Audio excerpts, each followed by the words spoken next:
11 il-laqda non-governattiva qed jappellaw lill-Gvern biex jikkunsidra mill-ġdid id-deċiżjoni li jinjora l-wiegħed elettorali tiegħu li joffri servizz ta' fast ferry li jgħaqqad il-port tal-Imġar Għawdex mal-Port il-Kbir biex minflok introduċa servizz ta' trasport bil-baħar tat-tip hop on hop off.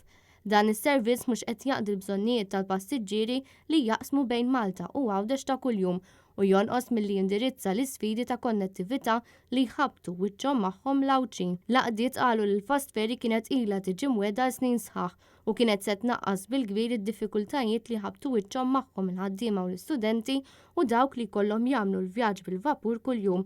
Billi kienet se tkun qed tnaqqas il-ħin tal-vjaġġar u tnaqqas it-traffiku veikulari bejn iż-żewġ gżejjer. Bl-introduzzjoni ta' skema li hija sempliċiment mezz ta' investiment tas-settur privat minflok servizz ta' fast ferry, il-Gvern qed jitradixxi li 3300 impjegat Awċi li jaħdmu f'Malta u li verament għandhom bżonn soluzzjoni ta' trasport effiċjenti mill-aktar fis. Il-proċess ta' sejn ħall-offerti għas-servizz ta' fast ferry bejn il-Belt Valletta u l-Imġar kien imtabban bil-kontroversi u ġie sospiż wara allegazzjoni ta' aġir diskriminatorju u inġust. Aktar kmieni dan is-sajf ħarġet it-tielet sejn ħall-offerti din id-darba iżda l-servizz ta' trasport fuq il-baħar blanċa tat-tip hop on hop off minn mill-anqas 5 lokalitajiet li jmissu mal-baħar.